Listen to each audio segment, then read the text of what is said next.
So everyone's been talking about going cash-based, right? Dropping insurances, charging premium prices, working with fewer patients, making more money per visit. It sounds amazing, right? I almost did it. I was this close to dropping all my insurance contracts and going full cash-based. Then I actually ran the numbers, right? And I talked to other practice owners who'd actually made the switch. And what I learned probably saved my practice, and it might save yours as well. My name is Dr. Andrew Grecki. I'm a physical therapist. I've been practicing since 2008. I've got a multi-location in Michigan. So let's talk about it. Let's talk about why the cash-based dream is a lot harder than Instagram posts make it look, right? First, let me say this. I completely understand the appeal of going cash-based. I 100%, I felt it myself. I mean, you're tired of insurance companies, right? Cutting reimbursements every single year. We're down 40% from when I opened it in 2008. Spending hours on prior authorizations to get denied, right? Getting paid $60 for an evaluation that took an hour. Dealing with billing headaches, claim denials, fighting for every single dollar. Patients complaining about copays and high deductibles that you have no control over.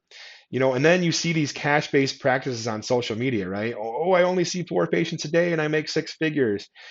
I charge $200 per session and patients happily pay. No insurance headaches, no billing drama, just pure patient care bliss, right? Beautiful offices, premium equipment, therapists who, look relaxed and happy. It's paradise, right? Compared to what you're dealing with, like I'm dealing with on a day-to-day basis. The promise is simple. Charge what you're actually worth, work with fewer patients, provide better care, make more money, and eliminate all the insurance BS. Who wouldn't want that? I wanted it. 2 years ago, I was seriously planning the transition, right? I even started drafting the letter to send, to patients announcing we were dropping their insurance, right? I was very close to doing that. But then I started kind of digging into the actual numbers. I started calling practice owners who'd made the switch, talking to my financial advisor, not just the ones posting success stories, but the ones who tried it and struggled, right? I want to know the real truth about this. And here's what I learned, right? So reality number one, your patient volume will drop about 60 to 80%. This isn't a maybe. This is what happens. When you tell your current patients, we no longer accept insurance, most of them leave. They can't afford $150 to $250 per visit out of pocket, or they just don't want to deal with submitting the super bills, for out of network reimbursements. So let's say you're currently seeing 40 patients, right? 40 patients a day across your entire practice. When you go cash based, you're going to be lucky to keep 8 to 10 of them. So the rest will go to that practice that takes their insurance. I guarantee it. And reality number two is, you need to charge in that scenario 3 to 4 times more per visit to break even. So here's the math on that, right? So if we do the current insurance-based model at 40 patients a day, and let's say $100 of reimbursement, that's about $4,000 a day. 20 days per month, that's about 80,000 revenue, right? So that's pretty easy math. Now, a cash-based model to match that revenue, if you drop to 10 patients per day, 75% reduction, which is average, you need about $4,000 a day divided by 10 patients. That's $400 a visit. That's not a typo, right? It's $400 a visit. Now, most cash practices charge between $150 and $250, which means to match your current revenue at those prices, you'd need about 16 to 27 patients per day. But you won't have that many because you just lost 60 to 80% of your patient base, right? So you see the problem there? And then reality three is like your patient acquisition costs are going to skyrocket. With insurance, patients find you through insurance provider directories, doctor referrals, which they typically refer to in-network providers, word of mouth from other patients. That's great, but minimal marketing spend with cash-based, you lose all that. You're not in directories. Doctors won't refer to you because their patients need in-network providers or they want them. And the doctors don't want to get embarrassed by sending, you there. So now you need to build a massive social media presence, right? You've got to market like crazy. You got to run paid ads constantly, create a marketing content systems. You got to develop referrals with partnerships with non-medical sources like the running store. You got to be a marketing expert, not just a clinician. One practice owner told me, I went from spending 2 hours a week marketing to spending 20 hours a week. I became a marketer who occasionally treats patients instead of a PT who runs a business. So it shifts the skill set you have to have. And then reality number four is you're not competing. You're not competing in a completely different market, right? Insurance-based PT competes on location, convenience, insurance acceptance, wait times, and cash-based practices compete on brand, perceived value, outcomes, experience, marketing. So now you're competing with boutique fitness studios, personal trainers, Pilates and yoga studios, massage therapists, chiropractors are really good at this, wellness centers, all of whom have been marketing to cash pay clients for years. And now here you are just starting. And then reality five is it takes 12 to 24 months to really stabilize once you make the transition, right? Every practice owner I talked to said the same thing. The first year was terrifying. You're bleeding patients. Revenue is down 50 to 70%. You're spending money on marketing that isn't even working because you don't even know how to do marketing. Now you're stressed out, about making payroll, and you're questioning whether you made a huge mistake. So some people make it through. Many don't. I talked to a few that didn't. So I don't want that. Now I don't want to say cash basis never works, right? It does work, but for specific types of practices. It works for situations where if you have a specialized niche, with affluent clientele. Examples in my town would be like pelvic health specialists in the wealthy suburbs, or sports performance with competitive athletes, post-surgical rehab for executives who want premium care. I've seen that work. Specialized treatment for conditions like vestibular, lymphedema. If the patient has the money and the motivation to pay cash, they're not price sensitive. And if you're in a high income area, that helps, like Manhattan, Beverly Hills. Cash based can work, but middle class suburban area, a rural community like I am in northern Michigan, working class neighborhoods, it's going to be really hard. You have to establish a brand too. People that are following you. If you already have a brand of 10,000 people on social media that are following you, that's great. Reputation goes a long ways. So if you've got that, great, it can work. A waiting list is also a good thing. If you're already so busy, you got a waiting list, great. If you have a media presence, if you got a podcast, if you're on a radio show or a TV show, then maybe marketing that foundation to go cash based makes sense. You also have to be willing to become a marketer, right? That's and a clinician second. If you love creating content, like I do, you got to build a brand, right? You got to do social media, you got to do networking, you got to sell, and you got to be good at it. So if you can do all those things, you're going to succeed. If you became a PT because you love treating patients and hate marketing, cash based will be miserable. You have to have 12 to 24 months of financial runway. Can you survive a 30 to 50% cut in your revenue for a year while you build that cash based practice? I know I couldn't. Do you have savings or other income source? If you do, maybe that's a good idea. If not, the transition could really bankrupt you right before you even get profitable.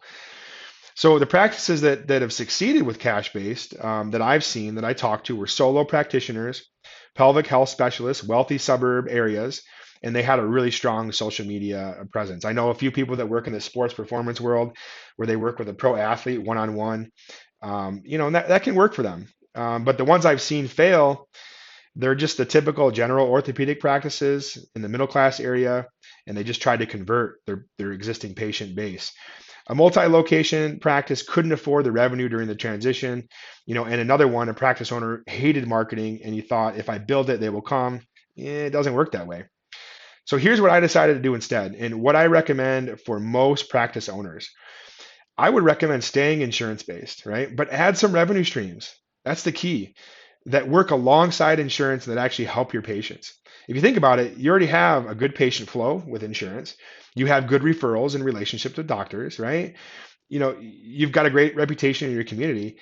You've got systems that work. You've got staff who know what they're doing. Why would you blow all of that, right? Instead, I think you should keep your insurance-based foundation and layer on additional revenue that doesn't require you to rebuild your entire business model, right? So let me give you an example. So option one, I see cash-based add-on service, right?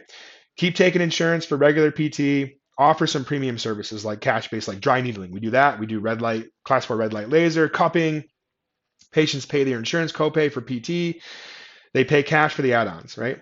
Or option two, you could add a wellness program, right? Think group classes, transition program for your patients after they're done. We've done that as well. We do that. It's different marketing, but it can be done. And then I think another good option is like I said, group classes. It's low cost. It's a great transition program. You can leverage your space in your office. And then option four is my favorite. So technology, right? Technology enabled services. Get paid for what you're already doing. Remote therapeutic monitoring is where I would start. It requires no additional patient acquisition, right? It's for your current patients. The beauty of the hybrid model is you can keep your existing patient flow. You don't have to become an expert in marketing. You reduce your risk. So like if the new revenue stream doesn't work, right, you still have your base. But it's worked really well for me in my practice. You can test and iterate without betting the whole practice. And so in my practice, we kept all of our insurance contracts, but we added one revenue stream. Well, we've added several, but this one is the most powerful, and it adds $40,000 a month in additional revenue. And it required zero new patients because we offer this to our existing patients. Our revenue went up 30% without changing our core business model at all. I was able to pay everybody more, and I'm going to continue to do that. So here's what I think. Here's what I want you to think about, right? The question isn't, should I go cash based? The question is, how do I increase my revenue per patient without destroying my existing patient flow?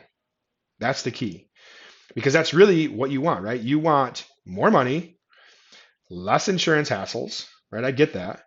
You want better margins, you want more control, and you can get all that without going full cash based. So before you make that leap to cash based, ask yourself a few questions. Do I have a specialized niche? That's with affluent clients that are going to pay premium prices, and be honest with yourself, right? What's that niche?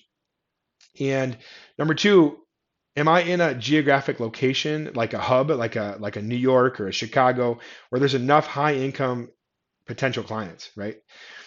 My area is like that, but it's a vacation town, so it's not like that all year. And then the third thing I want you to ask yourself is, are you willing to spend 50% of the time on marketing and sales? Not treating patients, but marketing.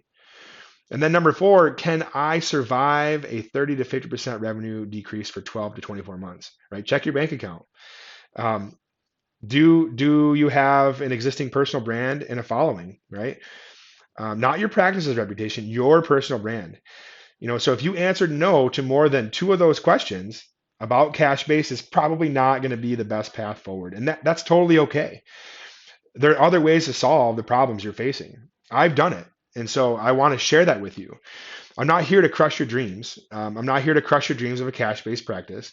If that's truly your calling and you fit that profile, definitely go for it. I think that's awesome. But I'm here to give you the real numbers, the no BS approach, because these are real challenges. So you don't make a decision that could destroy your practice. You've done a great job so far, right? So I put together a free guide, and I want to give it to you. It's called the 5 Revenue Strategies PT Owners Are Using in 2026. It's the 5 things that I've done over the past 2 years that have made a huge difference in my practice. It includes cash-based options, but also 4 other strategies that let you increase revenue without the risk of going fully cash-based. One of the strategies is what I implemented in my practice to generate over $40,000 a month in revenue, and it required no upfront cost, 0 new patients, and it didn't require a single training element, to send out staff to courses. So you can get that guide. Simply hit the link right next to this video. It's no sales pitch. It's just real strategies. It's free, and it's from someone who's been there, right? I want to share this with you. So if you find this video helpful, I hope you can subscribe and follow me on this page. And I hope you enjoyed the video as much as I enjoyed making it, and I will see you next time.